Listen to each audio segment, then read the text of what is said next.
comprendre les plus récentes nouvelles qui nous touchent.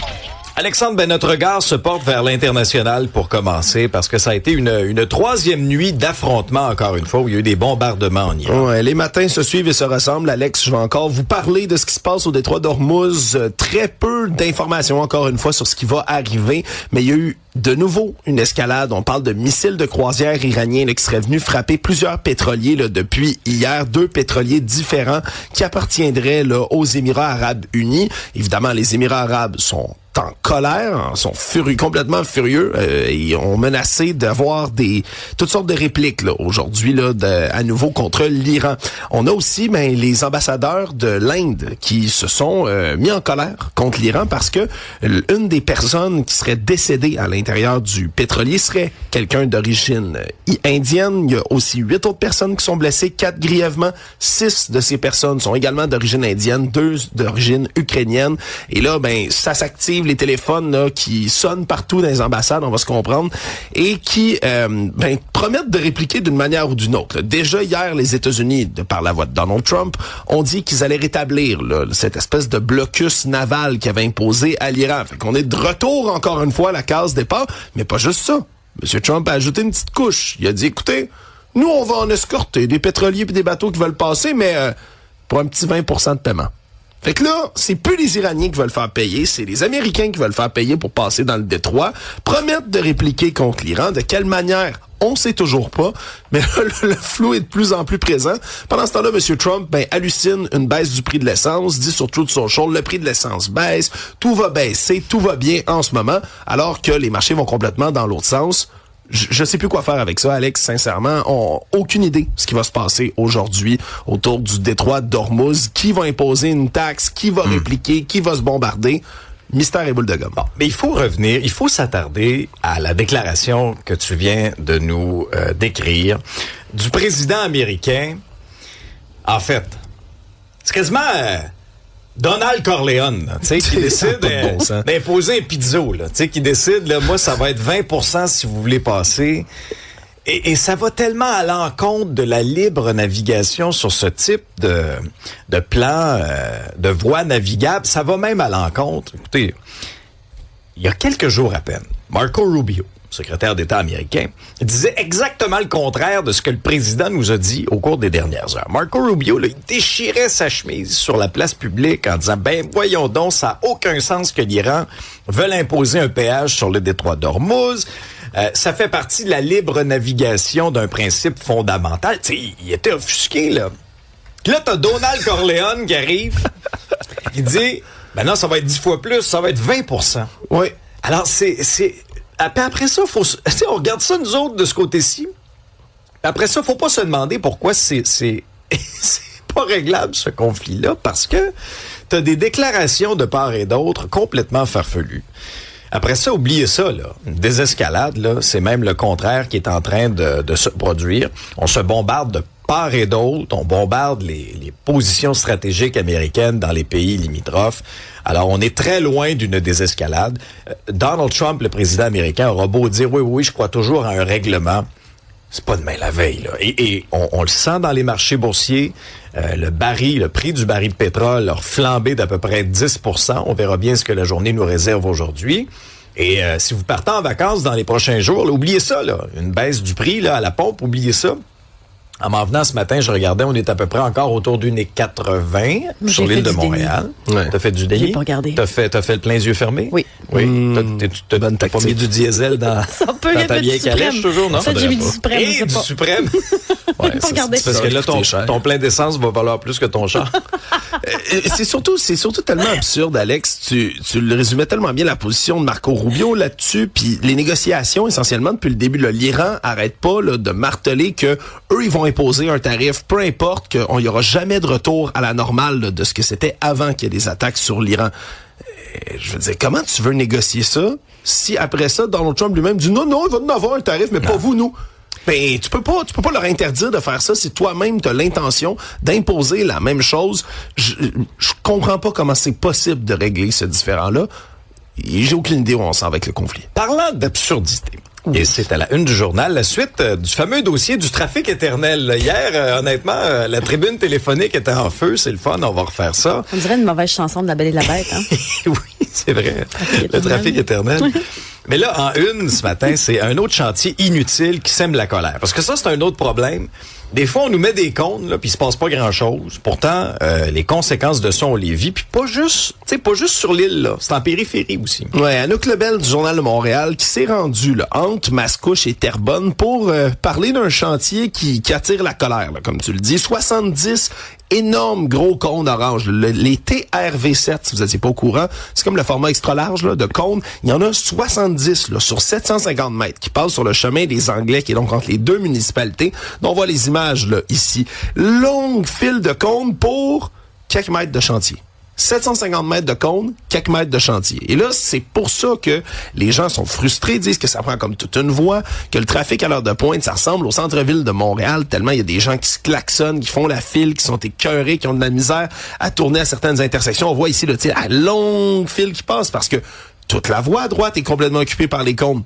Mais y a-t-il un chantier? On dit que là, tout ça, c'est pour une piste cyclable qu'on est en train d'aménager, que là, il reste là des travaux comme de bordure de béton, de pose de gazon, d'aménagement paysager, petite clôture de bois. Penses-tu qu'ils se mettent des raisons d'un chapeau puis les piges? Qu'est-ce qu'on va dire au public cette fois-là? Une piste cyclable. Mais semble-t-il que les travailleurs qui étaient sur place, eux, ils se défendent. Ils disent, regardez, on tasse les cônes qu'on n'utilise pas, ça bloque pas les entrées, on se montre flexible là-dessus. Mais les images qui ont été captées par nos collègues du journal sur place sont quand même sans équivoque, là.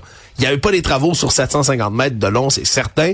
Bref, c'est un des multiples exemples que vous allez voir, entendre, écouter durant la prochaine semaine et plus encore. Là, nos collègues du journal, TVA Nouvelles, nous ici à Cube Radio 99.5, vous allez voir, là, on est sur ce dossier du trafic éternel. Puis on vous invite encore et toujours, le 1-877-827-2346. Écrivez-nous, appelez-nous, laissez des courriels. On veut les voir, les entendre, vos pires exemples de trafic. Oui, mais parce là, que... Non, vas-y, c'est parce qu'en ce moment, les faux chantiers fait qu'on n'est pas très vigilant quand il y en a des vrais. Ben, ça, c'est un bon point. Puis ça a été décrié aussi par plusieurs signaleurs routiers. Puis qui, avec raison, là, des fois, dénonçaient notre comportement sur les chantiers de construction. Mais en même temps, tu sais, combien de fois on a passé sur des chantiers où il se passe absolument rien? Tout est là, les limites de vitesse, les cônes, la congestion, et là, il se passe absolument rien. Alors, est-ce que ça se peut qu'on baisse un petit peu la garde? Je dis pas que c'est la chose à faire, mais c'est parce qu'à un moment donné, si à force de chantier fantôme, ça vient écœurer les automobilistes, ça se peut qu'on est un peu moins attentif. Maintenant, si on aborde quelques pistes de solutions, Robert Poetti, ex-ministre des Transports, était avec nous hier, et Robert nous disait... ça va prendre des amendes pas mal plus sévères pour les entreprises qui, par exemple, bâclent les travaux, ne respectent pas les règles, soient craintifs là, de le faire, mais s'il n'y a pas d'impact, s'il n'y a pas de conséquences, ils vont-tu s'enlisser de laisser les cônes sur le coin de la rue? Sincèrement, oui. Pensez-vous vraiment que ça... Tu sais que moi, ça m'irrite, que vous, ça vous irrite dans votre voiture. Pensez-vous vraiment que ça va changer quoi que ce soit? Ben non, parce qu'ils vont pas trembler dans leur short. Il n'y en aura pas de conséquences. Or, si tu rates un pavage, puis tu es obligé de fermer, par exemple, une artère névralgique, pendant quoi, à peu près 2 jours et demi, 3 jours à Montréal, puis qu'il n'y a pas plus de conséquences, si les entrepreneurs laissent des cônes sur des chantiers fantômes qui bloquent la moitié de la ville, puis il n'y en a pas à moitié des conséquences, ça va continuer. Fait que c'est pour ça qu'on a besoin de vous autres aussi, avec le journal, avec TVA et avec Cube, pour mettre de l'avant. Tu sais, je donne un exemple. Hier, à un moment donné, notre collègue Yves Poirier patrouille, puis là, dans un secteur de la ville, il y avait une fuite d'eau, tu sais, puis là, c'était quand même assez profond. Puis là, la ville avait juste mis un petit cône. Ouais, puis il coulait des milliers de litres, là. Au moment où la ville demande aux Montréalais, la ville vous demande, hey, faites attention, gaspillez pas l'eau, on n'a pas le choix. Puis là, ça fuite. Quel hasard de la vie! Après l'intervention du collègue, le bon Yves Poirier, là, la ville réagit. Puis là, ça a l'air qu'il y a une équipe qui va aller colmater. C'est parce que si on met pas... Ben oui, c'est tannant. Mais tu sais, après ça, c'est pourquoi on est cynique. Mais si on met pas l'éclairage là-dessus, puis vous faites partie de la gang, vous faites partie de l'équipe, si on met pas l'éclairage là-dessus, tu sais, c'est tentant des fois de laisser les choses aller. Mais quand c'est dénoncé publiquement, quand ça fait la une du Journal de Montréal, quand ça fait les bulletins de nouvelles, quand on en parle à heure de grande écoute à la radio le matin, là, ben, ça met une pression sur ces gens-là. Maintenant, les pistes de solutions, il y a un volet intéressant de Samuel Roberge dans le journal ce matin. Donc, davantage d'options est-ouest, nord-sud via certaines artères, un transport en commun et les transports actifs. Mais encore faut-il que le REM marche, encore faut-il que le métro soit accueillant, qu'on ait un sentiment de sécurité, etc. Il y a assez de fréquences aussi. Oui. Et bien sûr, ben nous, on a nos devoirs aussi à faire. Est-ce que ça passe par le covoiturage, la meilleure planification dans nos déplacements? C'est une problématique qui est complexe, j'en conviens, là. Puis tu sais, les solutions ne sont pas simples, mais ils existent. Puis ça, c'est sans compter non plus qu'à maintenant, pour aller à Montréal-Trudeau, le dernier kilomètre, c'est quasiment mieux de le marcher que notre petite valise à roulettes en arrière. C'est fort, ça, Montréal. Puis imaginez la belle image qu'on donne, là. Tu sais, tous les grandes villes du monde, là, le métro sera, exemple, là, tu débarques que ce soit à Paris ou peu importe, là, tu sais, tu prends le train, tu prends le métro, t'as des options. Ici, on roule notre valise. Non, mais moi, j'en ai une idée, là. Tu sais, à l'intérieur de l'aéroport, là, des fois, pour faire comme 50 mètres, là, tout d'un coup, il y a un tapis roulant qui t'aide à marcher comme plus vite que les autres qui marchent. On pourrait mettre un trottoir roulant. Trottoir roulant. Fait que tu débarques à 1 kilomètre. Le dernier kilomètre, tu te fais rouler direct jusqu'à l'aéroport. Serait-tu beau, ça? Ça roule pas assez vite, moi, je trouve. Le roulage est pas assez vite. Alors, on le voit, là, le cône d'Yves, là. Il y a ça fuit en dessous du cône. Le cône était sur la fuite. Oh oui, ben oui. T'sais, un enfant aurait pu tomber. Ah, ben oui, creux, OK. Là. Mais pas de problème. Merci D'abord, il y avait un cône. Ben oui, Si il y avait tu un te cône. blesses, la ville ne fera pas grand-chose. Chance qu'on a Yves Poirier. Une chance, non, sincèrement. Pour vrai. Vous savez que c'est un de mes pires cauchemars. Hein? Je Là, reviens tu vas de l'interviewer par l'aéroport, puis il y a Yves avec une caméra puis un micro. C'est ça, Je reviens de vacances, puis il est Ben, là. vapote pas d'un avion, Non, c'est tu ça. devrais être correct. Bon. Montréal qui a relancé un appel d'offres pour du colmatage de nids de poules automatisés. Tiens, restons dans le même Ben, c'est registre. ça. Ouais, c'est ça. Là, passons au nid de poule, hein, parce que ça aussi, on a eu, grâce aux appels des auditeurs, puis au fait qu'on a dénoncé toutes sortes de coins, plutôt cet hiver, ben, du colmatage qui s'est fait, bon, mais du colmatage à la main. Puis on pique à appel à la pioche parce que on n'en a pas des colmateuses automatisées. Ben, du moins, on en a, mais toutes nos Python 5000, l'entièreté, 100% à Ville de Montréal, sont toutes brisées en ce moment. Et là, on vient de relancer là, un nouvel appel d'offres là, pour avoir, encore une fois, des machines de colmatage automatisées.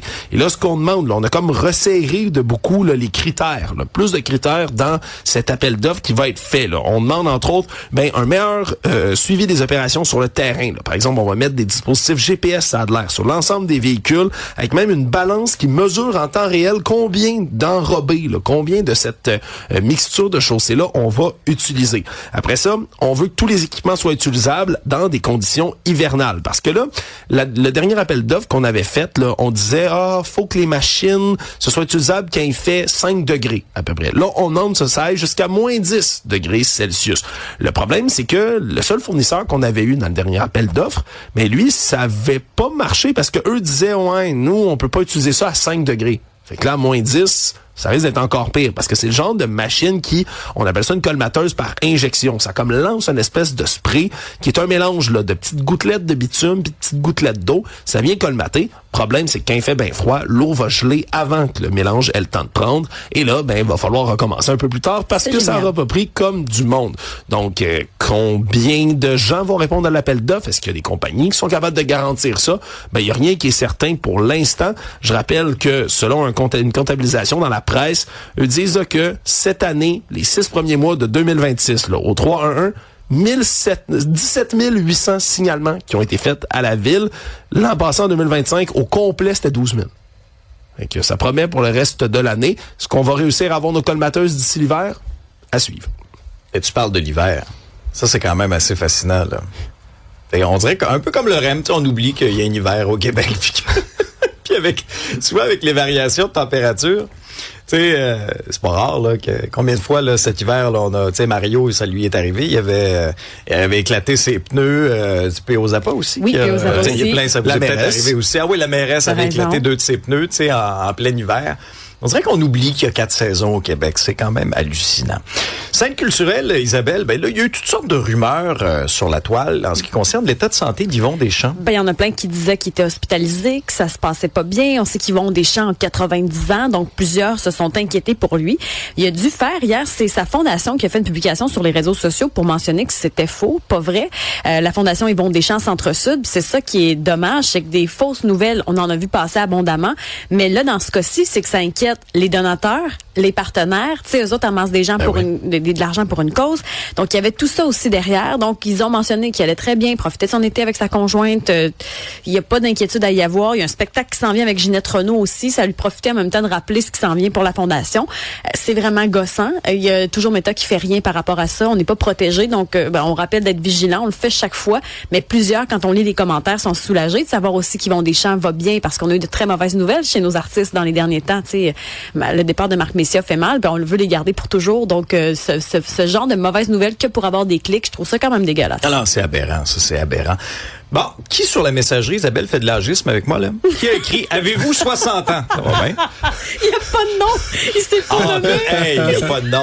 Bon, premièrement, c'est la je marque n'ai non pas même. 60 ans, mais mon genou a 60 ans parce que j'ai fait du ski de compétition. T'as une vieille âme. J'ai pas une vieille arme, mais j'ai un vieux genou. C'est bon. Parlant d'athlète. Oui.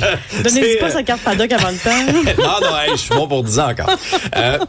C'est vraiment un premier choc de titan là en demi-finale à la Coupe du Monde. Ça tombe bien, ça tombe vraiment le 14 juillet pour une date importante pour les Français. Oui, absolument. Le premier des deux chocs en demi-finale. C'est quand même fou de se dire qu'avec une nouvelle Coupe du Monde là, de soccer qui a été élargie, plus de pays que jamais pouvaient y participer.